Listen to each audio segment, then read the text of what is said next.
উত্তর থেকে দক্ষিণ ঝড়ো হাওয়া সঙ্গে বৃষ্টি চলবে। আগামী ৭২ ঘন্টায় দিনে তাপমাত্রা ২ থেকে ৪ ডিগ্রি সেলসিয়াস বাড়তে পারে। আবহাওয়ার উন্নতি বৃহস্পতিবার থেকে। নমস্কার বন্ধুরা, আপনাদের সকলকেই স্বাগত জানাচ্ছি আমাদের বাংলা খবর ফেসবুক পেজে।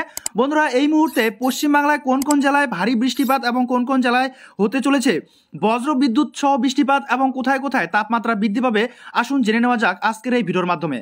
উত্তরবঙ্গে বৃষ্টি চলবে। দক্ষিণবঙ্গে মঙ্গলবার কলকাতা সহ প্রায় সব জেলাতেই দমকা ঝড়ো হওয়া এবং বৃষ্টির পূর্বাভাস রয়েছে। নিম্নচাপ অক্ষরেখা বিহার থেকে আসাম পর্যন্ত বিস্তৃত। এই অক্ষরেখা বাংলাদেশের উপর দিয়ে গিয়েছে। অক্ষরেখা রয়েছে কর্ণাটক থেকে বিদর্ভের মধ্যে। ঘূর্ণাবর্ত রয়েছে আসাম এবং রাজস্থানের উপর। পশ্চিমী ঝঞ্ঝা ঢুকবে আজ মঙ্গলবার উত্তর পশ্চিম ভারতে। ঘূর্ণবাত রয়েছে আসামে। দক্ষিণবঙ্গের আবহাওয়া কেমন থাকবে? বজ্রগর্ভ মেঘ থেকে বিক্ষিপ্তভাবে স্বল্প সময়ে বৃষ্টির সম্ভাবনা রয়েছে। আজ প্রায় সব জেলাতেই স্বল্প সময়ের ঝড় বৃষ্টির ভ্রুকুটি। আগামী ৭২ ঘন্টায় দিনের তাপমাত্রা ২ থেকে ৪ ডিগ্রি সেলসিয়াস বাড়তে পারে। মঙ্গলবার কলকাতা সহ দক্ষিণবঙ্গের প্রায় সব জেলাতেই ঝড় বৃষ্টির সম্ভাবনা রয়েছে। বজ্রবিদ্যুৎ সহ বৃষ্টির সঙ্গে হালকা ঝড়ো হওয়া ৩০ থেকে ৪০ কিলোমিটার গতিবেগে বইতে পারে। বুধবারেও বিক্ষিপ্ত বৃষ্টির সম্ভাবনা দক্ষিণবঙ্গে। আবহাওয়ার উন্নতি বৃহস্পতিবার থেকে। সেদিন থেকে আবার শুষ্ক আবহাওয়া এবং কমবে বৃষ্টির সম্ভাবনা। ফের উইকেন্ড ৩০শে মার্চ বজ্রবিদ্যুৎ সহ বৃষ্টির সম্ভাবনা বাড়বে।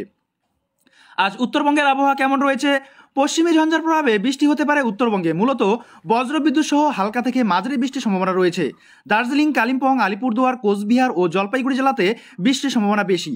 আগামী কয়েকদিন বৃষ্টি চলবে। আজ বিক্ষিপ্তভাবে মালদা ও দিনাজপুরে বজ্রবিদ্যুৎ সহ বৃষ্টির সম্ভাবনা রয়েছে। সঙ্গে ৩০ থেকে ৩৫ কিলোমিটার বেগে দমকা হাওয়া বইতে পারে। কলকাতার আবহাওয়া কেমন থাকবে? গতকালের কালবৈশাখীর পর আজও বিকেল বা সন্ধ্যের দিকে বজ্রবিদ্যুৎ সহ বৃষ্টির সম্ভাবনা রয়েছে। তার আগে দিনের বেলা উষ্ণ আবহাওয়া, বাড়বে আর্দ্রতাজনিত অস্বস্তি।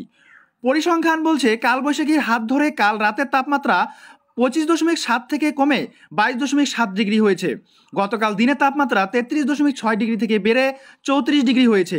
বাতাসের আপেক্ষিক আর্দ্রতার পরিমাণ ৫৩ থেকে ৯০%। আলিপুরে গতকাল ১.৬ মিলিমিটার বৃষ্টিপাত হয়েছে। দেশের অন্যান্য রাজ্যে কী পরিস্থিতি? একের পর এক পশ্চিমী ঝঞ্ঝার প্রভাবে বৃষ্টি ও তুষারপাতের সম্ভাবনা অরুণাচল প্রদেশে, হিমাচল প্রদেশ, উত্তরাখণ্ডে। তুষারপাতের সম্ভাবনা বৃষ্টি জম্মু কাশ্মীর সহ উত্তর পশ্চিম ভারতের পার্বত্য এলাকার রাজ্যগুলিতে। আজ নতুন করে পশ্চিমী ঝঞ্ঝা ঢুকলে আরও এক দফায় আবহাওয়া পরিবর্তন হবে উত্তর পশ্চিম ভারতে। বজ্রবিদ্যুৎ সহ বৃষ্টির সম্ভাবনা অরুণাচল প্রদেশ, আসাম, মেঘালয়, মণিপুর, মিজোরাম, নাগাল্যান্ড ও ত্রিপুরা রাজ্যে। বৃষ্টির সম্ভাবনা ঝাড়খণ্ড এবং বিহারেও।